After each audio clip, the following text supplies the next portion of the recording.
Hello and welcome. Thank you so much for clicking on. Today's lesson is talking about, why do I keep saying lesson? Sorry.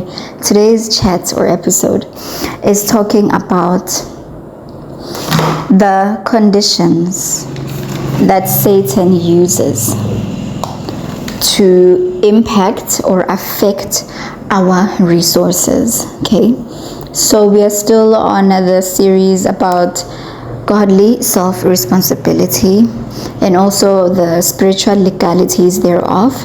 But then for this week, we are going to have a look at the resources that we have, because that is where the warfare is at.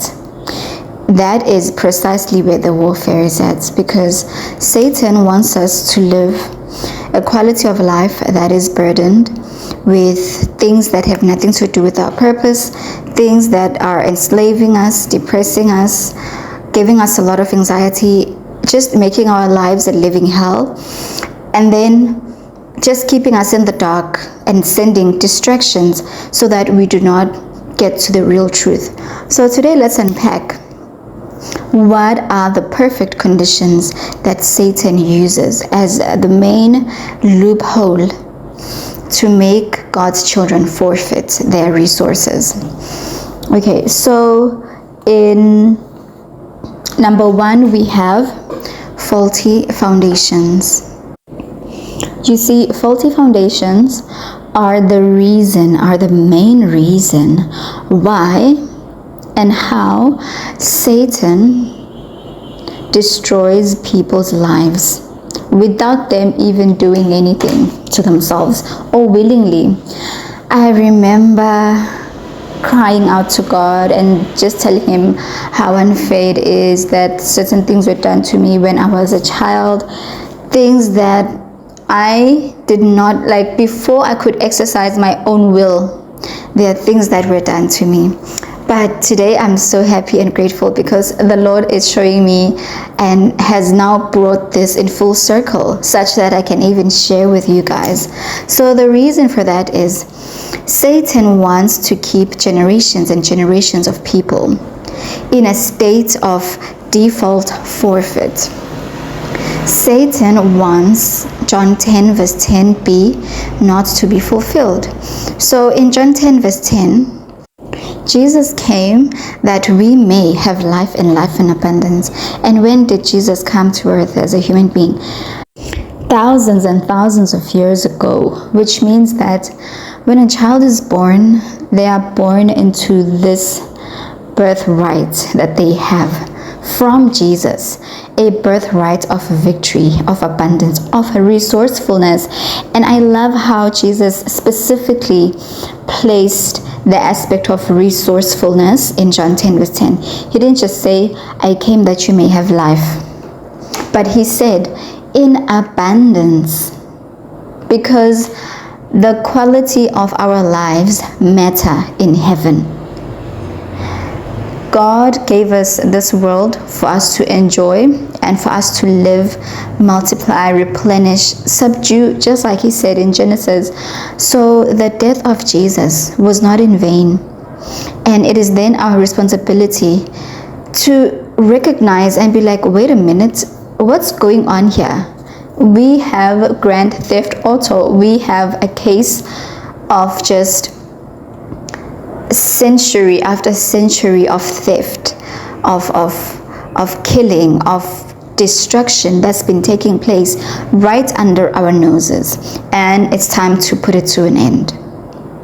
So Jesus gave us a default successful start in life.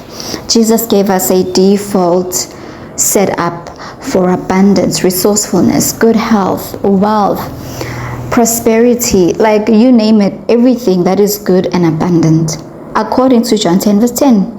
That's precisely what happened.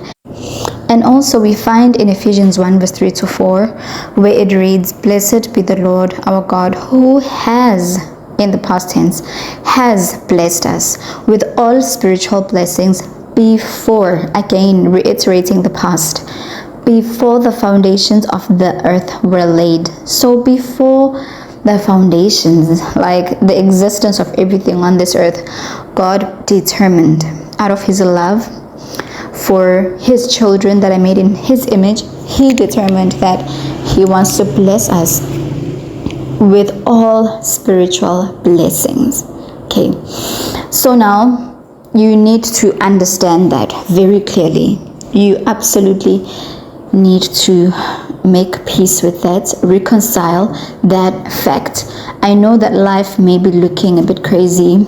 The world looks like it's going up in ashes. Everything is just going crazy. But you need to reconcile this fact, and you need to understand what you have and who you are. That is the point of departure. And then on the flip side, because of the fallen state which happened in the Garden of Eden, the same verse depicts a opposite parallel which contributes to the quality of our lives, and which is a determining factor to the quality of our lives.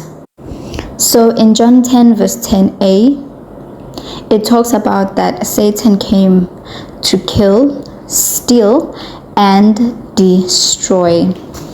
So what is it that he's so obsessed about? What is it that he is just so crazy about killing, stealing, and destroying? It is the quality of our lives, because that is the whole point of being on earth.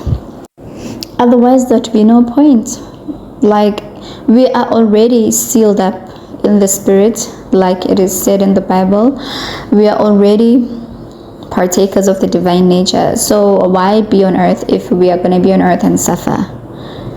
So that right there should tell you that the whole idea behind spiritual warfare, it has to do with the quality of our lives. And the only way we can have a great quality of life as God's children is by following God's principles and by doing it God's way. Doing it Satan's way is not going to work. Those who have tried it know. Doing it Satan's way doesn't work.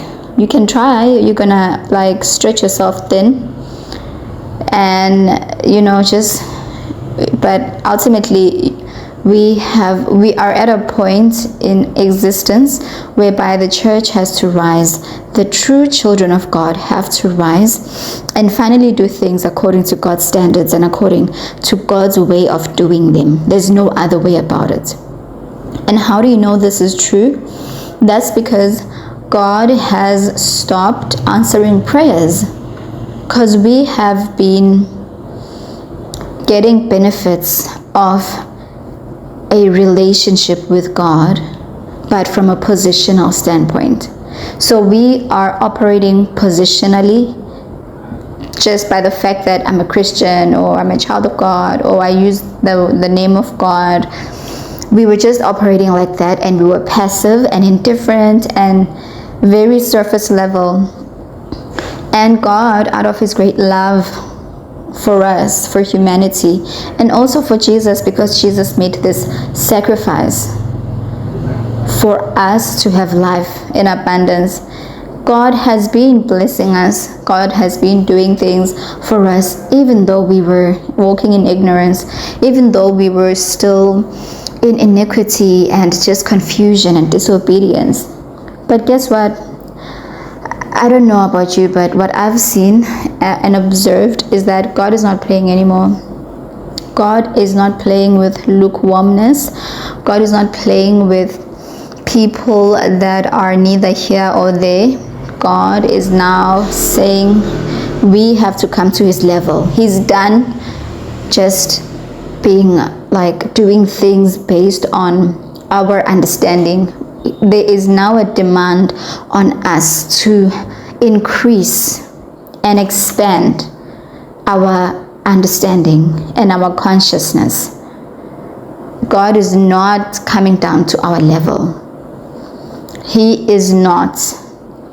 And so it's a brilliant opportunity. It's a brilliant thing to know that not all is lost. Whatever circumstances you may be dealing with, you should know that God sees and He's with you, and everything will be fine. However, it will be fine on the basis that you have to level up. You have to raise your consciousness. You have to raise your experience of who God is. Whatever that you've been doing, practicing, whatever programming that you've had that was running your life and your relationship with God, it's time to level up. It has just come to that. So then, based on John 10 verse 10, Satan is enforcing on humanity a default negative start in life. This is to burden people with automatic violations of God's principles and laws, because God is a God of principle. God is such a God of principle.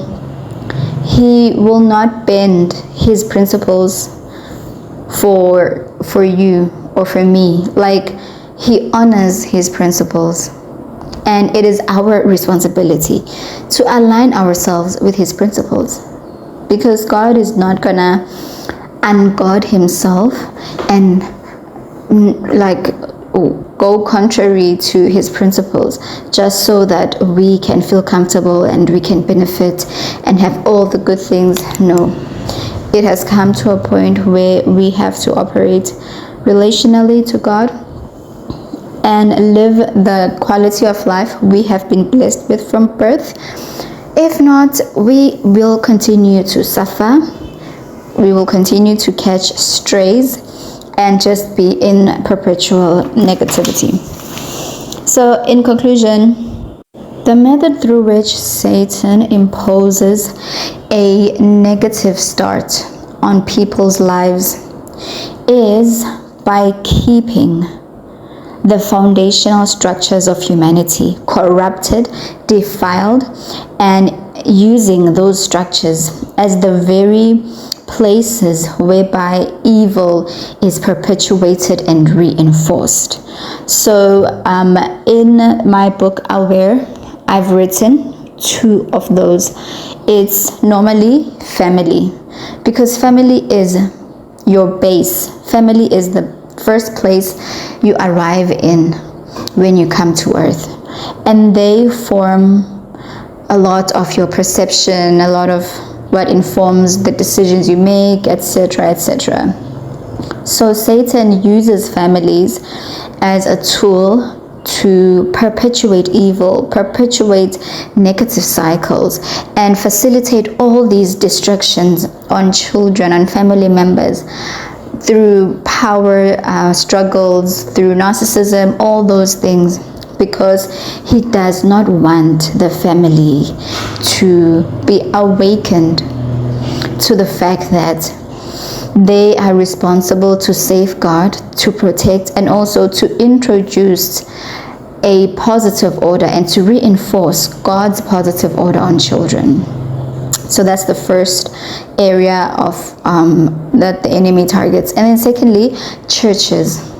The reason why churches are as equally dangerous as foundation is because they are also every person's first understanding of God or the higher power, okay?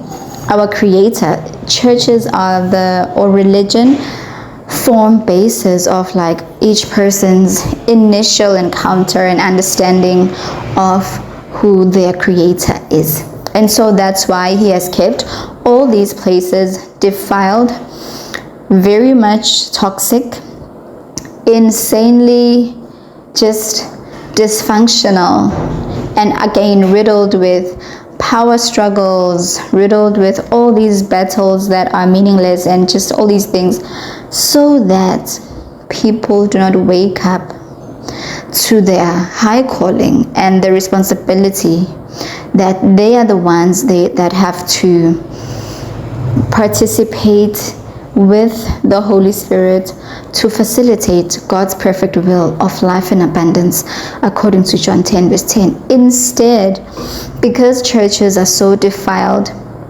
holding on to traditions of men, holding on to all these theatrics and lacking the power of God, because of that, they then become spaces where those who come under those churches and those coverings automatically get defiled spiritually.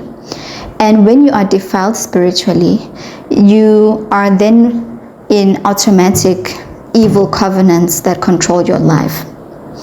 And the sad thing is that children, all of us, when we are children, we do not get to choose the family we are born into. And we do not understand, of course, because we are too young to even speak. When a child is born, the child cannot even comprehend that, okay, based on God's principles, this family is not good for me, therefore I'm skipping over to a different one.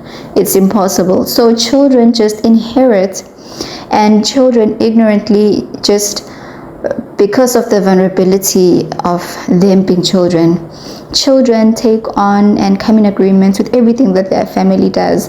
Similarly with churches, when you join a church, you inevitably just come in agreement with everything that they do. It may be you join them because you love their singing or whatever, but then there could be other things that are going on there that are violations to God's laws, precepts, and principles. And by you coming in agreement with the church, you are taking on everything that they are busy with, be it blessings or curses. The same with families. So that then becomes the premise through which Satan facilitates this default evil covenant on people. But blessed be the Lord our God, who blessed us with the Holy Spirit, because even though you may have come from a narcissistic, abusive, insane family, which obviously has negative patterns going on that no one wants to address, that no one wants to deal with, and there are just all these power struggles, all these hierarchical games, manipulations, lies. Even though that may be a reality, God is with you. And you are never alone. You have the Holy Spirit. Yield to the Holy Spirit. Allow God to lead you to all truth, because the Holy Spirit is the Spirit of truth. So you will be led. The Holy Spirit is going to take you to the depth of the problem from its roots. You will not be getting half-cooked potatoes. You will be getting like the steamy, hot skin falling off kind of thing, because that is how thorough our God is. That's how amazing God is. Like we saw in the story of Gideon and the Israelites. In Judges 6, we learned that Gideon was just upset at the defeat they were experiencing as the children of Israel. And when the angel of the Lord came, he was like, please, if you keep telling me that I'm God's like warrior or whatever, then why are we being beat up? Similarly with us, if we are children of God and Jesus died that we may have life in abundance, then excuse me. So the angel then just gave him some steps to follow, and he yielded to that instruction from God, and then God led him to the core of the problem. God led him and showed him that, look, you have to take down your father's altar to Baal, which his father did secretly. So that is how thorough God is, because God cares about relationship. God doesn't want just position. The same as nowadays, people demand that we are family because we have the same blood. That is positional, that is surface level. But if we look at relationship, is the relationship there? No. If we look at the quality of relationship, do we have a relationship? No. So I hope that this message really helped you understand the departure of blessings or curses, as well as just help you understand the foundations that we need to look at when we are fixing and realigning ourselves with God's perfect will and plan for our lives. Stay blessed. I'll catch you on the next one. Thank you. Bye.